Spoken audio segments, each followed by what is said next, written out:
लग्न सराई चालू झाली आहे, बुंदी खावीशी वाटते तर बनवा ही घरच्या घरीच बुंदी, आणि तेही एकदम लग्नातल्या बुंदीसारखी, एकदम रसरशीत आणि गोल गरगरीत. बुंदी बनवायला खूप अवघड आहे असं आपल्याला वाटतं, पण तसं अजिबात नाही आहे. तुम्ही जर एकदा हा व्हिडिओ पाहाल ना आणि त्यानंतर घरी बुंदी बनवाल ना तर 100% गॅरंटी आहे बुंदी परफेक्ट होणारच. कारण या व्हिडिओत मी खूप साऱ्या टिप्स सांगितलेल्या आहे.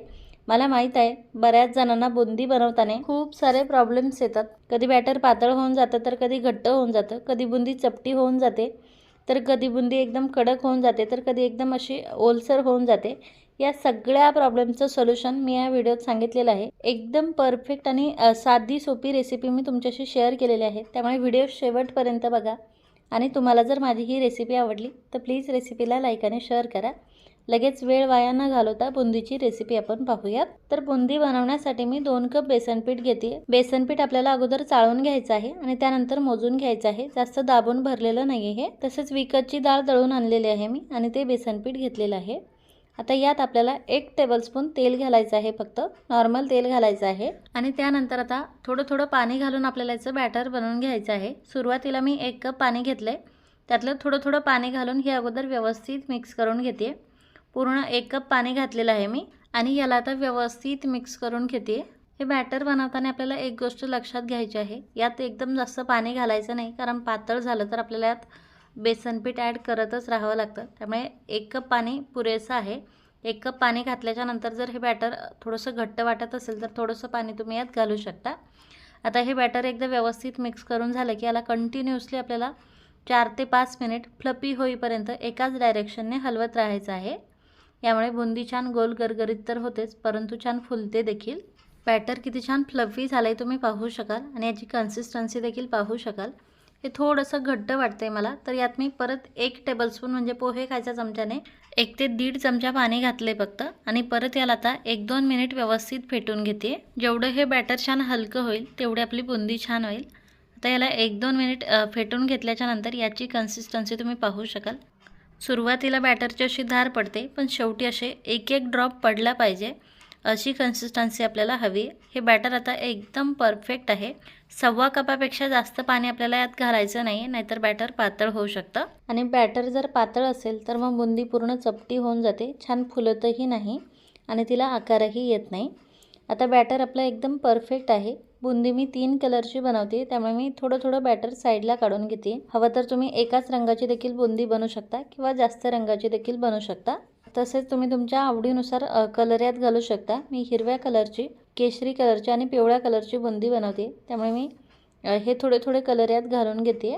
या तीनही कलरचं कलर कॉम्बिनेशन खूप छान दिसतं, त्यामुळे हे 3 कलर घेतले मी. तुम्ही तुमच्या आवडीनुसार कलर घेऊ शकता. पिवळ्या कलरची जास्त बनवणार आहे मी, त्यामुळे हे बॅटर जास्त ठेवलं आहे मी. आता हे कलर व्यवस्थित मिक्स करून घ्यायचे आहे. हिरवा कलर मिक्स करून झाला की लगेच केशरी यात घालायचा नाही, नाहीतर कलर काळपट होऊ शकतो. त्यामुळे अगोदर पिवळा मिक्स करून घ्यायचा आहे, नंतर केशरी आणि नंतर हिरवा. तसेच आपल्याला थोडासा जास्त कलर घालायचा आहे, कारण बुंदी तळल्याच्या नंतर त्याचा कलर थोडासा फेंट होतो. त्यामुळे आता ही तीनही कलर व्यवस्थित मिक्स करून घेतले मी आणि आपलं बॅटरही एकदम परफेक्ट आहे. लगेच आता आपण बुंदी पाडायला घेऊयात. बुंदी तळण्यासाठी तेल गरम करायला ठेवलं मी. तेल जरा जास्त घ्यायचं आहे आणि तेल एकदम कडकडीत गरम करून घ्यायचं आहे. हवं तर यात थोडेसे ड्रॉप टाकून पाहायचे आहे. बुंदी जर व्यवस्थित गोल गरगरीत येत असेल तर आपलं तेलाचं टेम्परेचर परफेक्ट आहे असं समजावं. मिश्रण जर पातळ असेल तरी देखील बुंदी चपटी होते आणि तेल जर कमी तापलेलं असेल तरी देखील बुंदी चपटी होते. त्यामुळे या दोनही गोष्टी आपल्याला लक्षात घ्यायच्या आहे. आता आपल्याकडे बुंदीचा झाऱ्या नाही आहे, तर आपण चाळणीने बुंदी बनवणार आहोत. अशी चाळणी प्रत्येकाकडे असतेच. आता या चाळणीत आपल्याला बॅटर ओतून घ्यायचं आहे. सुरुवातीला आपल्याला असं वाटेल की अरे यातून बॅटरच पडत नाही आहे, परंतु बॅटर पसरायला थोडासा वेळ लागतो आणि खाली पडायला देखील थोडासा वेळ लागतो. त्यामुळे थोडंसं धीर आपल्याला धरायचं आहे. आता तुम्ही पाहू शकाल किती छान थेंब पडतं आहे आणि छान गोल गरगरीत बुंदी तयार होते एकसारखी. आता कढईत मावेल तेवढी बुंदी पडेपर्यंत आपल्याला ही चाळणी धरायची आहे आणि त्यानंतर साईडला ठेवायची आहे. आता अशी जर चाळणी तुमच्याकडे नसेल तर आपला रेग्युलर झाऱ्या तर सर्वांकडेच असतो. या झाऱ्यात देखील बॅटर तुम्ही घालून बुंदी पाडून घेऊ शकता. आता 1 मिनिटभर फक्त आपल्याला ही बुंदी तळून घ्यायची आहे. याचा कलर वगैरे चेंज करायचा नाही. तसेच बुंदी तळायला जास्त वेळ लागत नाही, खूप लवकर तळली जाते. तुम्ही पाहू शकाल याचा कलर बिलकुल चेंज झालेला नाही आहे आणि हे व्यवस्थित तळलेले आहे. हे मी आता या पुरणाच्या चाळणीने काढून घेते, म्हणजे सर्व बुंदी एकदाच काढली जाईल। आकार किती छान गोल गरगरीत आले तुम्ही पाहू शकाल आणि खूप छान क्रिस्पी झालेली आहे बुंदी। अशीच बुंदी आपल्याला हवी।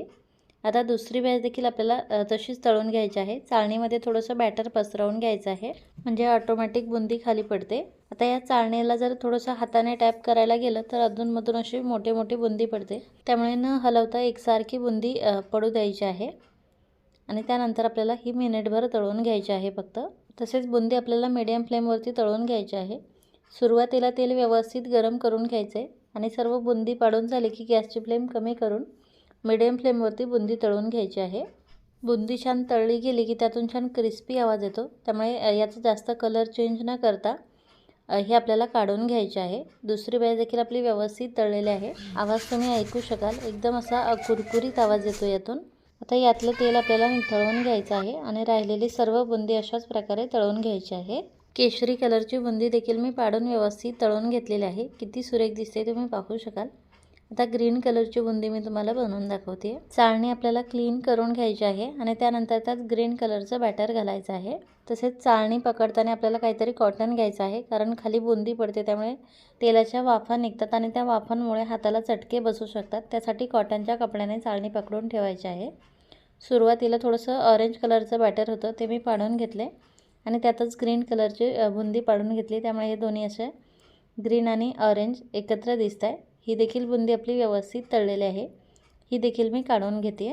तर आपल्या तीनही कलरच्या खारी बुंदी तयार आहे। किती सुरेख दिसत आहे तुम्ही पाहू शकाल आणि आकार तर किती छान आलेला आहे, असं वाटतच नाही की हे आपण चाळणीने बनवलेले आहेत। आता आपण ह्या साईडला ठेवूयात, कारण आपल्याला गोड बुंदी बनवायची। यासाठी आपण पाक बनवून घेऊयात। पाक बनवण्यासाठी आपल्याला त्याच कपाने 2 कप साखर घ्यायची आहे। 2 कप बेसन पिठासाठी 2 कप साखर पुरेशी आहे। यात आपल्याला 1 कप पाणी घालायचं आहे आणि आता सर्वात अगोदर आपल्याला ही साखर विरघळून घ्यायची आहे। आपल्याला याचं काही जास्त एकतारी वगैरे पाक करायची गरज नाही। गुलाबजामुनसाठी जसा पाक असतो तशाच प्रकारे आपल्याला हा पाक बनवून घ्यायचा आहे। यातली पूर्ण साखर विरघळलेली आहे, तुम्ही पाहू शकाल। यात आता फ्लेवरसाठी आपण थोडीशी इलायची घालूयात। अख्ख्या इलायच्या घातलेल्या आहेत मी 2। साखर विरघळली की आपल्याला गॅसची फ्लेम कमी करायची आहे, म्हणजे पाक जास्त हार्ड होत नाही। तसेच आपल्याला आता गुलाबजामुनसाठीचा पाक म्हणजे कसा, तर 2 बोटाला हलकासा चिटकेल असा पाक हवाय। रवा लाडूसाठी आपण एकतारी पाक बनवतो, पण आपल्याला तसा पाक नकोय। आपल्याला बुंदीसाठी रवा लाडूच्या पाकापेक्षा अलीकडचा पाक हवाय। पाकात साखर होऊ नये यासाठी आपल्याला थोडंसं लिंबू पिळायचं आहे, म्हणजे अगदी 4 ते 5 थेंब, आणि ते व्यवस्थित मिक्स करून घ्यायचं आहे। साखर विरघळल्याच्या नंतर अगदी 2 ते 3 मिनिटातच पाक तयार होतो, त्यामुळे लक्ष द्यायचं आहे। पाक जर जास्त हार्ड झाला तर मग बुंदीमध्ये साखर होऊ शकते। पाक मी आता तुम्हाला चेक करून दाखवते। पाक झालेला आहे, त्यामुळे लगेच गॅस बंद केला आहे मी ताबडतोब। तुम्ही पाहू शकाल 2 बोटं एकमेकांना हलकेसे चिटकत आहे। आता पाक आपला परफेक्ट आहे। आता लगेच आपल्याला सगळी बुंदी घालायची आहे। गॅस बंद आहे। सगळी बुंदी घातलेली आहे मी। आता बुंदी आपल्याला या पाकात व्यवस्थित मिक्स करून घ्यायची आहे। आता बुंदीला छान टेस्ट येण्यासाठी तसेच छान शाईन येण्यासाठी आपल्याला यात 1 चमचा साजूक तूप घालायचं आहे। साजूक तूप देखील यात व्यवस्थित मिक्स करून घ्यायचं आहे। आता ही जर बुंदी तुम्ही अशीच पाकात ठेवली तर पाक मुरायला खूप वेळ लागतो, त्यामुळे आपल्याला गॅस चालू करायचा आहे आणि ही बुंदी आता पाकात 1 ते 2 मिनिट व्यवस्थित छान शिजवून घ्यायची आहे। यामुळे आतपर्यंत पाक जातो आणि बुंदी लवकर तयार होते, लवकर पाक शोषून घेते, तसेच लवकर कोरडी देखील होते। अशी छान उकळी आणून आपल्याला हे 2 मिनिट व्यवस्थित शिजवून घ्यायचं आहे आणि यात थोडासा पाक राहिला की लगेच गॅस बंद करायचा आहे। मगाशीपेक्षा बऱ्यापैकी पाक आटलेला आहे, तुम्ही पाहू शकाल। आता लगेच गॅस बंद करते मी आणि ह्यात आपल्याला असंच ठेवायचं आहे पाकात 15 ते 20 मिनिटं, किंवा मग तुम्ही हे ताटात पसरवून देखील घेऊ शकता। बुंदीला किती छान शाईन आली तुम्ही पाहू शकाल। आतपर्यंत पाक व्यवस्थित शोषून घेतलेला आहे बुंदीने। आता 15 ते 20 मिनिटानंतर तुम्ही पाहू शकाल यातला सर्व पाक आटलेला आहे आणि बुंदी अशी छान कोरडी झालेली आहे आणि किती छान रसरशीत झालेली आहे, तुम्ही पाहू शकाल। आता ही तुम्ही अशी थोडा वेळ ताटात पसरवून घेऊ शकता किंवा अगोदरच ताटात सुकवायला ठेवू शकता।